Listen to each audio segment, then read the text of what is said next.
This book, our Constitution, protects our society and empowers us to govern. The Protea leaves are us, the people, who freely elect our voices in Parliament. The drum calls the people of Parliament, through whom we govern together. And the sun is our country, healing our past, improving our lives, and energizing our potential.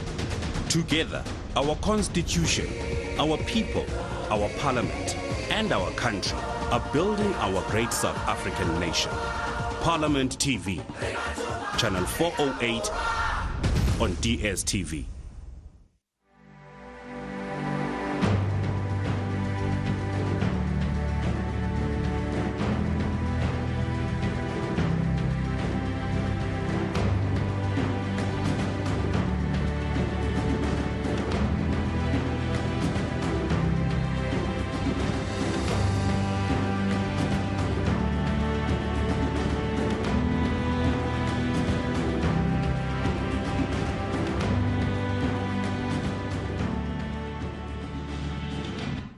Dumelang, and welcome to Parliament TV on DSTV channel 408 and Parliament YouTube channel. Of course, we're coming to you live from Parliament TV studios right here in the heart of Parliament's precincts in Cape Town.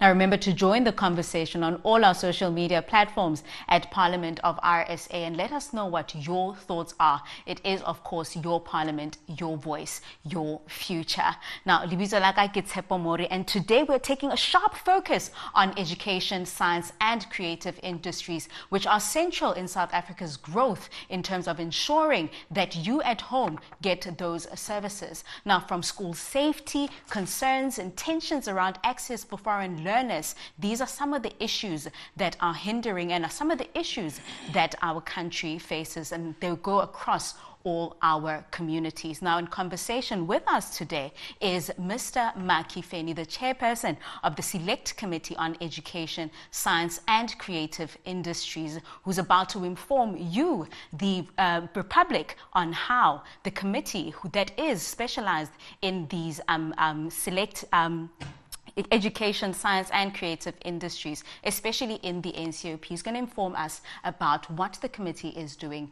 in that regard. Mr. Feni, thank you so much for joining us today. Thank you very much, and thank you very much to the viewers.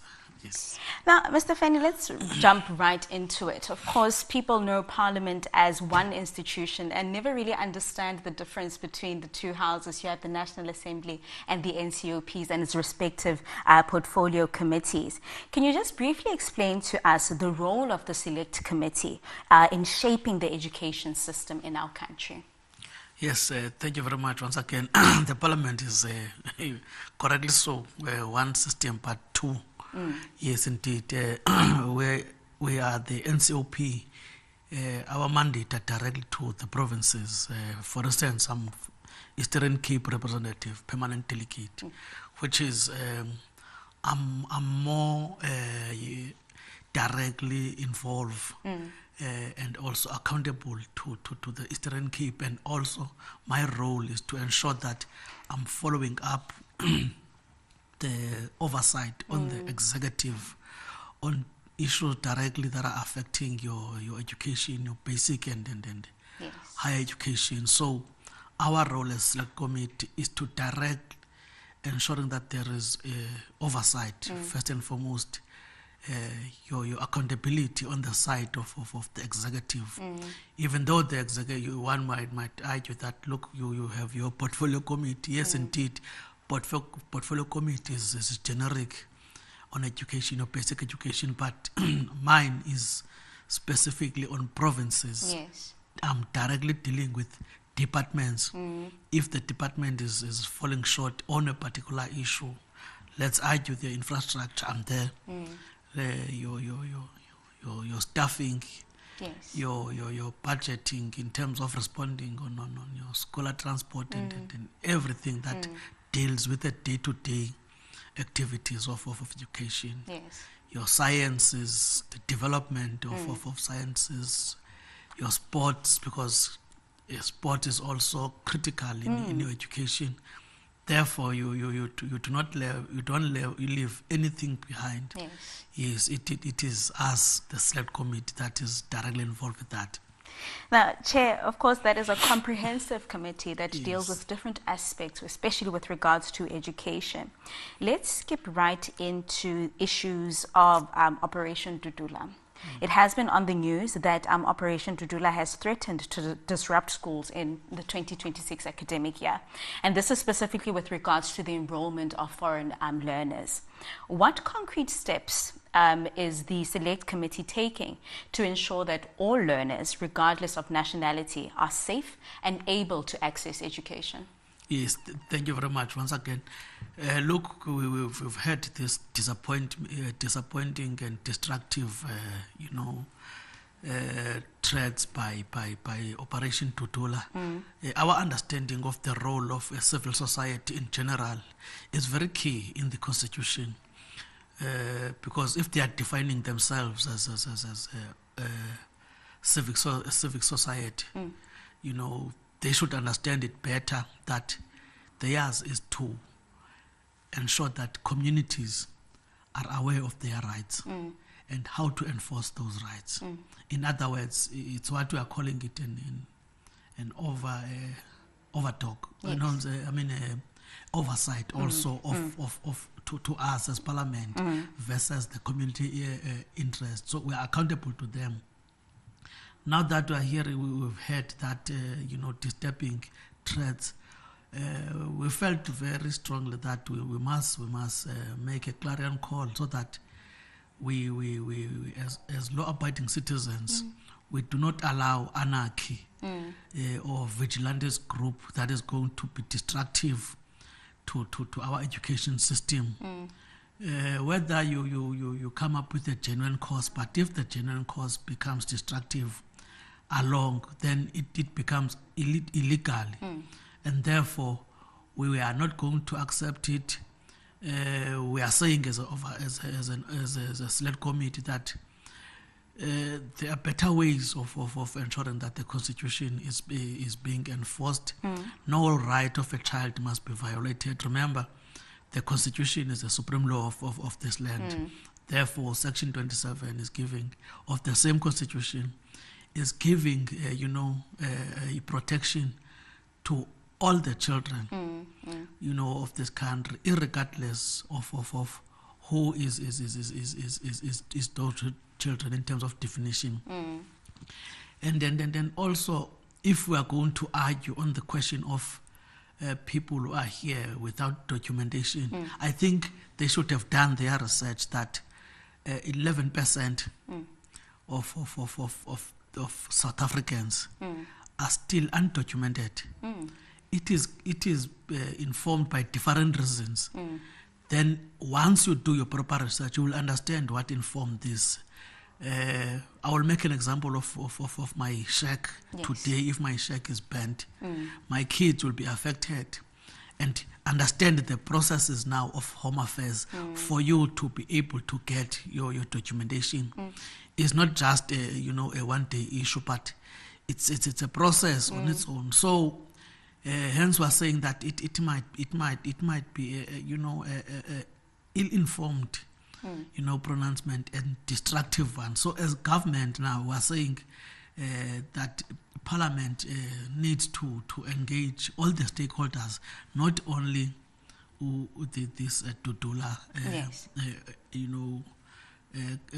group, but all the stakeholders that are involved in the plight of the children, because these kids are the future of this country.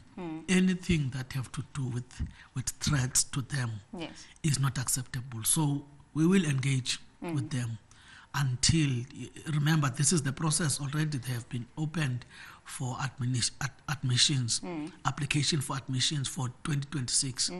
So they can't say that they are going. You can say that they are ill-informed, because if you are going to stop children from attending schools, you will be defeating, whatever good cause that Tutula might have. So we're saying no to that. We're not going to accept it. And then with that, of course, Chair, there are community tensions then, because it's not just your civil society, such as Operation Tutula, that are against this. You have communities that are enraged with regards to foreign learners having attendance to schools. In that regard, what is the committee's intention in terms of ensuring that there's a balance in terms of constitutional rights and community frustrations, and what's the committee's advice, maybe even to government, in terms of providing that balance, especially within communities? Look, the committee is clear to say that no child must be left behind. Specifically, the priority. The unfortunate part, the priority must be done indeed to South Africans, but hence I was saying that it's difficult to separate or to exclude, because in the process of doing that, these people, the school administrators are not experts in terms of characterization and understanding of who is a South African learner or who is not here legally. As I've categorized this thing, that you might be an illegal person, but with documentation, but legal person to be here in South Africa, but with no documentation. Hence I'm saying that it becomes a little bit tricky. Hence we are pleading with anyone that is involved to work with necessary, government agencies that deals with those particular questions. Home Affairs must be involved. They can't do that alone. Home Affairs, your immigration officers, that we're having your police must be involved, so that those people who are here illegally, in this country, those who are, if the question is crime is committed by anyone, you might be a foreign national, or you might be a South African, but if you're a criminal, you're a criminal. But it is a serious challenge on government, because we must not be seen as trying to water down the question of illegal foreign nationals who are here. Even foreign nationals who are here, some of them are here for different reasons. Therefore, we cannot paint them with the same brush. But measures are there, legislation is there on the side of government that must be followed to be able to adhere to. Security agencies that are there to ensure that those who are not supposed to be here. We can go to Lindela now. There are a lot of people that are there. But the problem is that it's us, the citizens of this country, also that are corrupting these systems. That is why, as government, we are saying all the hands must be on the deck. It's a clarion call to everyone. Legislations are there. Systems are there, but they need us now to enforce them. That's what we're encouraging. Your Home Affairs Department must be on board. Safety and security must be on board. Your immigration, but also the question of your Department of Labor, because remember this. Where there is demand, where there is a demand, where there is beneficiation, people will always move to that particular direction. So correctly so, the balance must be there. But we cannot accept the situation of people who are becoming law unto themselves, because we are not ready, or we are not going to allow anarchy to persist in this country. This is not a banana republic. It's a democratic country. Indeed, we are voted by the citizens of this country to ensure that we are leading them to a right direction. Situation might be seen as overwhelming now, but rest assured that there are processes that are in place. There are mechanisms to overcome the situation. Now, of course, Chair, we know that sometimes civil society says that government or the entities that are supposed to do something about the issues often respond too late when matters have escalated and conflicts have already, it's just too much to handle, and people panic, become in a state of panic. With that, How will then your community involve the likes of internal governing structures within schools, like SGBs, for example, in ensuring that there is a more proactive dialogue with communities and organizations? Yes. In terms of schools, there were different legislation that were governing our schools. Then they were put together under the Bella Act. Remember, there were a lot of outcry opposing the Bella Act. Yes. That governs the question, exactly what we are raising. The question of access, your admission policies are governed, in one piece of legislation. The question of your management, the school. Those are the direct, engagement with communities, because the stakeholders internally are guided probably by your Bella Act, how to interact with your community. So in terms of the civil society now, your Operation Tutula, it's falling exactly under that. So if the argument was different to say that, look, this is not working, we've been trying our utmost best, there are no responses, then the department obviously will have to account to us. Why are you not working with stakeholders? Yes. What is the problem? Because the legislation is there, the resources are there. What is the problem? Then that's when you will be saying, look, it's justified. So they must not want to operate in isolation, but they must try their utmost best, because these schools are not in Iceland. They are within our societies. Yes. Anything that is taking place in those schools. Remember, we have a challenge of violence in this school. So this behavior of Operation Tutula, it's indirect, promotion of this violence, because they're supposed to be the ones who are saying that, look, in terms of our society, we've managed to fight to overcome the question of gang violence. If they are saying that these are foreign nationals, then they will be justifying their clarion call to say, government, you're not doing anything. We've done our part. Then you are supposed now to be the ones that are directly involved in terms of ensuring that these kids are not there. And the legislation, even the constitution, is protecting these kids. Is protecting these kids. They cannot. Remember, the Bella Act itself is informed, by a number of court judgments, by court orders, that were made, So if they feel that the law that we're currently having in this country is not suitable, those are the platforms that they are supposed to be approaching. Remember, this process is, is not a single property. It's multi, phased process that we must embark on. Hence, we're encouraging that all the civil societies. You have what is a song? Songololo gender. We had having engagements with them. They are also not happy with this kind of approach. Yes. So it tells you that at least on our own side, we have acted at least earlier than to react. Yes, we are opening up a platform. We are calling Operation Tutula to the fore, so that we see what is the problem, but also. The executive, because we want to see the executive accountable to us as a select committee to tell us what plans are you having in ensuring that we're overcoming this thing of Tutula. It's not only us. Remember, I've said that we are holding the executive accountable. Each and every issue that is directly affecting our society, it is us to ensure that we are following it up. It's what we are currently doing also. Yes. Now, earlier on, Chair, you touched on the issue of labor in this regard. And when it comes to labor migration policy, of course, it has been cited that it is a tool to ease these tensions, right? Is it enough?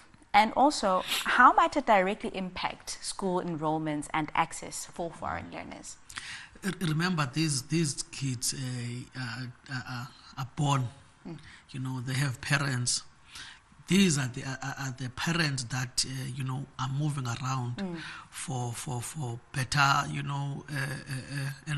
options and that are available to them in order to enable their kids can grow up under a conducive environment.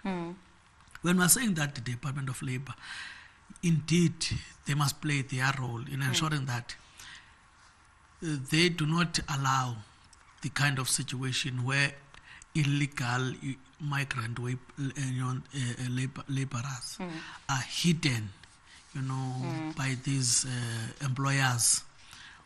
They do not have necessary documentations, they do not have permits, and so on. But now they want their kids, because it is a genuine outcry, that one. They are taking, the jobs for those who are supposed to be benefiting in terms of these jobs. Equally now, it translates to the children that are not supposed to be here, that are supposed to be taken back with their parents to their countries. We are not saying that, we must not be here to say that, look, you can drop your kid here and then you go back to your country. No, we want people who must benefit here under the protection of the Constitution to be here legally. Therefore, if the Department of Labor now on their own side is failing, the numbers are increasing of illegal, migrant workers from these different countries. They are here specifically for beneficiation. They must go back to their countries. We understand those that they ran from their countries because they are under threats, they are violent and so on. Then it's understandable. But legal documentation they must carry with them, so that we understand how many people that we are talking about in this instance. So we're saying Department of Labor, Department of Home Affairs, your Department of Safety and Security, all of these, necessary department, your border, that's where these people sometimes, are being allowed to come and being a burden here, you strengthen your systems there. Deal with corruption, because if these people are giving out money allegedly, and then they get easy access, then we'll be having, so these are the clarion call that we're expecting from your civil society, organizations like your Operation Tutula, but not to become a problem themselves, to cause, havoc in the country. No, we are not going to accept that. We will repeat ourselves many times. It's not acceptable. We are not going to accept it. We will enforce law. We will arrest those who are committing crimes. You cannot, mobilize society or our communities on illegal, purposes. We cannot accept that. We cannot accept that. Legitimate processes must be, encountered legitimately. Well, with that, Chair, of course, you did mention that there's a host of departments that need to be responsible in this regard. You have the Department of Labor, you have Home Affairs, you have Education, of course, and then you have Safety and Security as well. Now, is there a plan in effect in terms of the committee side in ensuring that there's collaboration across the different committees, the select committees within the NCOP, to hold these different entities to account and to ask them equally as to what it is that they are doing to ensure that the problem is combated, as per you've mentioned? Yes. As a NCOP, we are empowered by the Constitution in terms of Section 66 to enable us to call any minister, any DDG, any person to come and give us clarity on any issue that we feel that is of the public interest, like this one. So we're empowered to do that as a select committee, as we were doing towards the budgeting processes, to get to the bottom of the issue of this issue. Accountability by the executive in this instance. we will call Minister Minister of Labour just to come and account as to, in terms of the laws that we are currently having, are they effective enough? The budgetary, processes that you've passed, have you budgeted in order to ensure that this problem that we are confronted does not become a crisis? Because once it becomes a crisis, it's out of control, out of hand, then it's a problem. Department of Home Affairs is the same thing.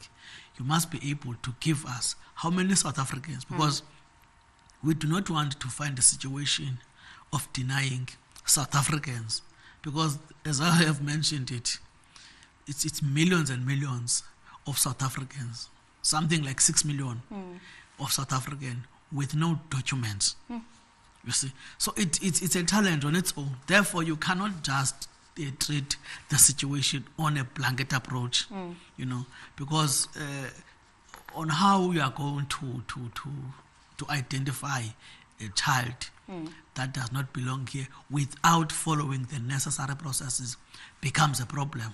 You cannot use a sniffer dog approach, because it's only sniffer dogs that can be able to smell what is inside the bag, if there are cocaine or if there are any illegal, elements in your handbag. Yes. So we are discouraging that kind of an approach. We are saying that at least a necessary dialogue must be done. Civil society is empowered to do that. Even our communities, they need to be conscientized. It's their role. Yes. Operation Tutula, go to these communities, empower them in terms of the rights that they are having, in terms of the right, in terms of how to approach the question of illegal people here. How do you define and how do you cooperate with necessary security agencies? If you find people who are illegal here, call the police, because we are not going to encourage violence. Yes. Because it can lead to, remember, there are people who are already married with those people now. They are families. Yes. So you must be able now to be able to understand in terms of the law what is the meaning of that. Those kids were born here, some of them. Yes. Some of them have been here since, their parents have been here for a long time. So those are the issues that we really feel that we are not going to encourage it. Yes. We are calling all the stakeholders, internal stakeholders within the school premises, your departments, outside, especially in our communities, because if this can be strengthened in our communities, we are not going to have these challenges. Our communities must be the ones. Remember, as I was making an example of Bella Act, Yes. our engagements must not be regarded as just talk shows. These are the outcomes. Yes. Bella Act is an outcome of engagement with stakeholders. Stakeholders came together, and many other legislation that our society and communities at large have participated in ensuring that there is a smooth running, because this is a government of the people, by the people. Freedom Charter is clear to say that people shall govern. So people must govern. That's what it means. It's what celebrating 70th of Freedom Charter this year. Thank you in so the much. month of women. Yes. Yes, I can see you are smiling. Yes. Thank you so much. Yes. Thank you so much for joining us and giving us those insights, especially on what the Select Committee on Education, Science and Creative Industry is doing in terms of the challenges that South Africans find themselves today. Thank you very much, and thank you very much also to your viewers. And that was Honourable Feni, and he was sharing his insights on how Parliament oversees education, science and creative industries. Now, today's discussion, of course, highlighted the crucial role of committees in ensuring safety, equity and opportunity for all learners and creators. Now, it's a reminder that Parliament is not just about laws on paper. It's about making sure that policies are implemented, communities are heard, and every South African has access to quality education and creative opportunities. Now stay tuned to Parliament TV, where we bring the people to Parliament and to your screens. This is the window to democracy, and from ourselves right here in the studio, take care.